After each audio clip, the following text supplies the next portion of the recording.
Pessoal, hoje nós vamos finalizar o livro 4, tá? Capítulo 14, e nesse capítulo nós trataremos sobre as teorias ácido-base. Dentro dessas teorias, nós vamos brevemente introduzir o que nós trataremos no livro 5, que vai então falar sobre as funções inorgânicas, tá? As funções inorgânicas são ácidos, bases, sais e óxidos. Introdutoriamente, nós vamos falar sobre as teorias que vão encaixar uma substância como ácida e uma substância como básica. Introdutoriamente também, nós trataremos sobre quem inicialmente falou sobre as primeiras teorias para uma substância de caráter ácido e para também uma substância de caráter básico. Muito embora nós já conheçamos então uma grande quantidade de substâncias que apresentem essas características no nosso cotidiano. Por isso nós vamos tratar então sobre as primeiras definições de ácido e base. Algumas delas são possuir sabor característico, o tato e a condição visual. Nós observamos aqui que há aqui uma fruta do tipo limão, né? Nós vemos que o limão tem uma constituição muito forte de vitamina C.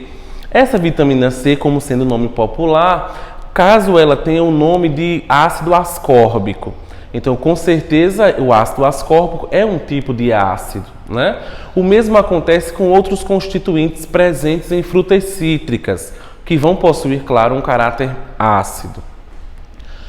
Quimicamente falando, as substâncias caracterizadas como ácidas e básicas, elas têm como nós observarmos ela de acordo com a sua coloração. Claro que não vai ser todas as substâncias que eu vou poder colocar à boca, né? Colocar na boca para poder visualizar qual vai ser então o sabor. Se vai ser doce, se vai ser amargo, se vai ser adstringente. Como nós sabemos, os órgãos de sentido que mais nós devemos utilizar para esse emprego é a condição de sabor, né? Então, quando a gente utiliza os conceitos químicos para identificar uma substância como ácida ou básica, nós vamos utilizar indicadores que possam colorar as substâncias com cores diferenciadas. Para isso vão existir pontos de viragem, que nós vamos os classificar aqui como potencial hidrogeniônico, que indica o pH, né? Esse pH, convencionalmente falando, ele equivale de uma regra que vai de 0 a 14. Quanto menor for o pH, mais ácida vai ser uma substância. Quanto maior for o pH, mais básica vai ser uma substância. Ah, professor, mas será que só existem esses dois conjuntos? Não, também vão existir substâncias que vão possuir caráter neutro, tá? Então, para que tenha um pH que constitua a sua forma neutra, nós vamos ter um equivalente igual a 7. Então, valores menores que 7 terão pH ácido e valores maiores que 7 terão pH básico. O papel dos indicadores é justamente indicar com a coloração diferente ou igual à do indicador se ele vai ou não tornar a substância diferente. Há indicadores naturais, como o azul de bromotimol, como o suco de uva, o suco de amora, né, o extrato de repolho roxo. Do mesmo modo que também há indicadores artificiais, como a fenolftaleína, que é largamente utilizada na indústria química. Substâncias de caráter ácido, na presença de fenolftaleína, se tornam incolor, já que ela tem uma constituição incolor, e no caso de substâncias básicas, na presença de fenolftaleína, tornam-se rósea. Então essas são as constituições que a gente pode agregar sobre a coloração diferente de uma substância de caráter ácido e de uma substância de caráter básico. As primeiras definições teóricas sobre os ácidos e as bases foi quanto à presença ou então à ausência do oxigênio. Inicialmente, um cara chamado de Arrhenius, né, começou então a dar as suas primeiras contribuições para as substâncias que apresentem caráter ácido ou para as substâncias que apresentem caráter básico. Primeira teoria aceita sobre ácido base foi proposta por ele, né? E o que é que acontece? Exclusivamente essas substâncias que foram propostas por Arrhenius devem ter a sua constituição em um meio aquoso, né? Então, para eu poder identificar a teoria inicialmente de Arrhenius como aceita, eu preciso que essa substância esteja em um meio aquoso. Então, não só adiantaria eu ter o suco de limão, ter o suco de laranja e poder identificar que seria uma substância ácida simplesmente com o conteúdo da cultivar. Eu preciso então pegar essa substância exclusivamente e adicionar água para eu poder encontrar as soluções cabíveis propostas por Arrhenius. O que foi então que Arrhenius propôs com a sua teoria, que é exclusiva para meio aquoso? Como sendo a primeira, hoje ela já foi encaixada como uma teoria mais antiga. Então, ácidos são todas as substâncias que contêm hidrogênio e produzem um íon, muito comum de nós chamarmos ele de íon hidrônio, que é o H+, representado dessa forma iônica aqui, quando em solução aquosa. Então, para Arrhenius, todas as substâncias são ácidas, quando em soluções aquosas liberem como único cátion o íon H+. Todas as vezes que nós observarmos em uma equação química do conjunto das condições inorgânicas, nós vamos ter sempre esse patamar. Para Arrhenius, será classificada como ácida todas as substâncias que liberarão como único cátion o íon H+. E para o conjunto de ácidos que foi então proposto por Arrhenius, ele vai classificar esses ácidos quanto à presença ou quanto à ausência de oxigênio. Os que contêm oxigênio, ele os chamou de oxiácidos. E os que não contêm oxigênio, ele os chamou de hidrácidos. Os hidrácidos são mais comuns de nós os encontrarmos e com uma facilidade, pois a sua maioria são classificados como ácidos fortes, de acordo com a força, né?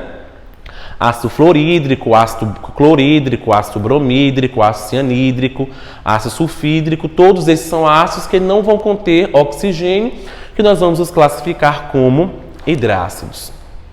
Está aqui a presença, né, do HCl, que é um ácido forte, né? Contém hidrogênio na sua molécula, quando na presença de água libera como único cátion o íon hidrônio, né, que nós vamos chamá-lo também de íon H+. O mesmo acontece para o ácido nítrico, HNO3, quando na presença de água libera como único cátion o íon hidrônio, né, o íon H+, que vai aparecer aqui. E o ânion aqui vai depender da espécie química que for proposta, tá? Para isso a gente conhece então a tabela de cátions e de ânions. Logo, o que é que acontece com as bases? O contrário dos ácidos, né? Só que com uma diferença.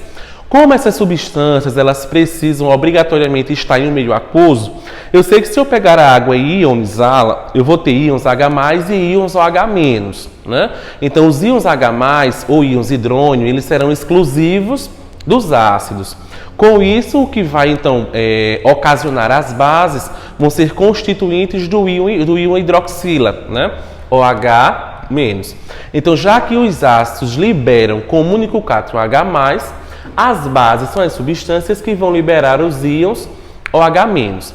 Então, para os ácidos, nós sempre vamos ter o hidrogênio no lado esquerdo, representando a fórmula, né? H2SO4, HCl, HBr, HCN, HNO3, HClO4. Todas as vezes que nós encontrarmos substâncias na sua fórmula molecular que contenha hidrogênio no canto esquerdo, nós teremos essas substâncias como ácidas. Já as bases vão ter como único ânion o íon hidroxila. E porventura, já que os ácidos são caracterizados por a presença de elementos eletronegativos, ou seja, os ametais, as bases terão como único ânion o OH- e serão formadas por metais. Por isso, então, nós vamos falar sobre a força das bases. Como que eu vou, então, classificar uma base como forte? Aquela que seja formada por um metal alcalino e, consequentemente, por metais alcalinos terrosos, excetuando o magnésio, que forma uma base praticamente fraca. Então, aqui eu tenho os íons hidróxidos, que são exclusivos das substâncias básicas, também em uma solução que contenha água. Eu tenho aqui o NaOH, o nome popular dele é soda cáustica, e o nome oficial dele é, então, hidróxido de sódio, né? Hidróxido por causa da presença do íon hidróxido aqui, né? E o sódio por conter a sua tabela de cátions com o íon sódio. Mais uma vez, em solução aquosa, libera como único ânion o íon OH-. E o cátion também vai depender do metal em questão. O mesmo acontece com o hidróxido de cálcio, na presença de água, libera como único ânion o íon OH-, e mais uma vez os cátions dependem da base formada. Consequentemente, tiveram então teorias para poder esclarecer algumas lacunas que estavam propostas no modelo de Arrhenius, né? Daí vieram cientistas, né, que inclusive trabalharam juntos e propuseram então uma nova teoria para os ácidos e as bases em questão. Eles foram Bronsted e Lowry, tá? Para essa teoria, nós vamos conduzir então a mesma proporção de Arrhenius. A diferença vai ser que ele vai caracterizar mais quimicamente uma substância como ácido e uma substância como base. Lembrando que Bronsted e Lowry, eles foram os intermediários para a teoria ácido-base. Ácidos, segundo Bronsted e Lowry, são entidades químicas que doam prótons, né? Então, nós vimos que os ácidos de Arrhenius liberam H+. Agora, na teoria proposta por Bronsted e Lowry, nós temos uma entidade química que especificadamente vai doar prótons. E já as bases serão as entidades químicas que vão recepcionar, serão entidades receptoras desses prótons. Então, para Bronsted e Lowry, nós vamos ter os prótons como as entidades químicas que serão doadas para eu classificar como um ácido de Bronsted e Lowry. Já uma base de Bronsted e Lowry, ele vai ter como recepção os íons hidrogênio, como uma entidade química caracterizada como uma base comum de Bronsted e Lowry. O que é que acontece? Nós temos aqui um ácido, né, que é o HBr, ácido bromídrico, também em solução aquosa, vai liberar H3O+, que é o níon hidrônio, ou seja, vai ser uma espécie doadora de prótons, né? Então, por isso que para Bronsted e Lowry o HBr é classificado como um ácido, porque na presença de uma base que ele vai classificar a água nesse quesito como uma base, vai liberar esse íon hidrônio, ou seja, vai doar um par de prótons, que vai então caracterizar esse íon brometo. O mesmo acontece com a amônia, né, que é uma base diferente, NH3, caracterizando o ácido como a água, que então houve então a troca, né, liberou o íon amônio, característica de um ácido, e uma base característica para o íon hidrônio, né, para o íon hidroxila. Então, para ele, as características de ácido e base, elas são comuns quando uma espécie química doe prótons ou quando uma espécie química receba esses prótons. Ácido 1 mais base 2 entra em um equilíbrio dinâmico, produzindo o ácido 2 e a base 1. A condução da teoria de Bronsted e Lowry acaba sendo específica porque ele vai conduzir exatamente o que nós chamamos de bases conjugadas, né? Ele vai introduzir o que a gente pode falar sobre as bases conjugadas e com isso começa então a se observar essa produção de prótons e essa recepção de prótons. A sua teoria ficou conhecida como a teoria protônica, né? Porque ao invés de nós estarmos trabalhando com os elétrons, Bronsted e Lowry trabalha com a doação e com a recepção de prótons. A exemplo, aqui nós temos a amônia, né, que é uma base específica, e ele caracteriza aqui a água. Por conta que a amônia caracterizou-se como uma base, ele só vai poder reagir essa substância aqui com o ácido em questão. Logo, eles vão ter pares de prótons isolados, os quais eles vão conduzir à formação de uma outra substância conjugada.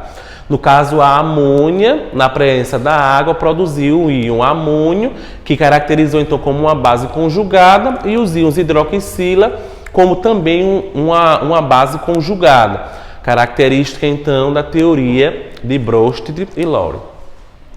Força dos ácidos e das bases, de acordo com essa teoria, nós vamos ter que sempre um ácido forte e uma base fraca produzirão ácidos fortes e bases fracas, respectivamente. Essa é uma teoria dita de teoria de neutralização. Então, todas as vezes eu vou precisar neutralizar um ácido forte com uma base fraca. Caso isso não aconteça, não vai ter como a gente ter reação, né? Pode haver, então, o que nós chamamos de teoria de explosão. O mesmo acontece com uma base fraca, caracterizada com ácido forte.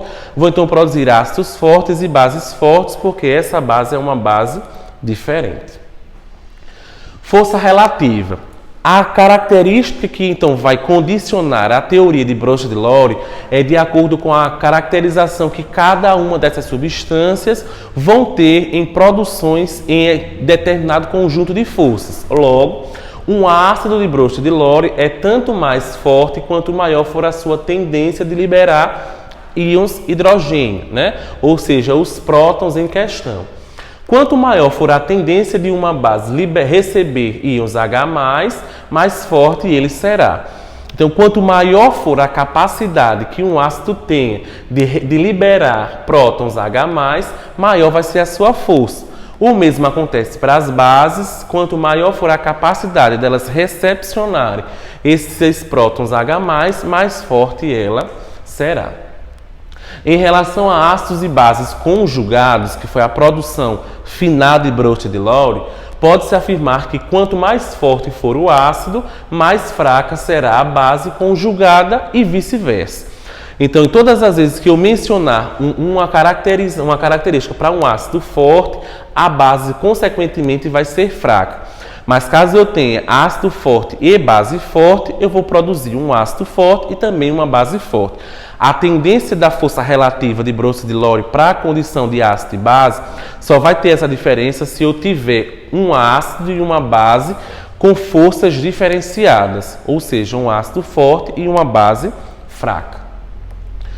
A última teoria que nós então vamos conduzir para essas condições de teoria ácido-base foi a teoria proposta por Lewis. Tá? Na teoria proposta por Lewis, nós vamos ter também entidades químicas, só que agora nós vamos ter uma outra condição para isso.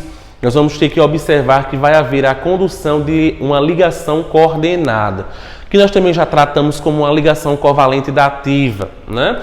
Então, ácidos, para Lewis, são entidades químicas que recepcionam um par de elétrons em uma ligação covalente, tá? Do tipo coordenada. Lembre-se que as ligações coordenadas são aquelas em que há transferência de um par de elétrons que um determinado elemento não esteja utilizando na ligação covalente. Já as bases são as entidades químicas doadoras de um par de prótons em uma ligação coordenada. Então, segundo Lewis, ácidos recepcionam um par de elétrons nessa ligação covalente coordenada e as bases elas liberam, né, elas doam um par de elétrons nas ligações coordenadas. Perceba como acontece aqui. Eu tenho o tetracloreto de boro, caracterizando como um ácido em estado gasoso, e a amônia. Lembrando que nesse caso aqui eu tenho o nitrogênio como uma espécie que tem esse par de elétrons isolados, mesmo já estando com seu octeto completo. Esse par de elétrons ele pode continuar aqui, ele pode permanecer do mesmo modo, mas também esse par de elétrons ele pode ser transferido. E lembrando que só há uma forma que faça com que esse par de elétrons seja transferido, que é então numa ligação covalente coordenada, que nós também já tratamos ela como uma ligação covalente dativa, né? Então, ácido será aquelas substâncias que recepcionem, né, o par de elétrons, e as bases serão aquelas substâncias que então vão doar. O produto em questão não nos interessa, porque o que me interessa aqui são os reagentes. Ácidos recebem o par de elétrons na ligação coordenada e as bases vão doar esse par de elétrons na ligação coordenada. Essas foram as teorias propostas para ácido e base. Inicialmente nós temos a teoria de Arrhenius, né, que já foi então refutada. Depois, por consequência, nós temos a teoria de Broglie-Lowry. E por último, a teoria mais aceita, que foi a teoria proposta por Lewis, né, que fala então sobre a doação e a recepção de um par de elétrons em uma ligação coordenada. Com isso, nós encerramos o livro 4. Na próxima aula, nós vamos falar sobre o livro 5, que vai então conduzir os experimentos sobre as funções inorgânicas. Um abraço e até lá!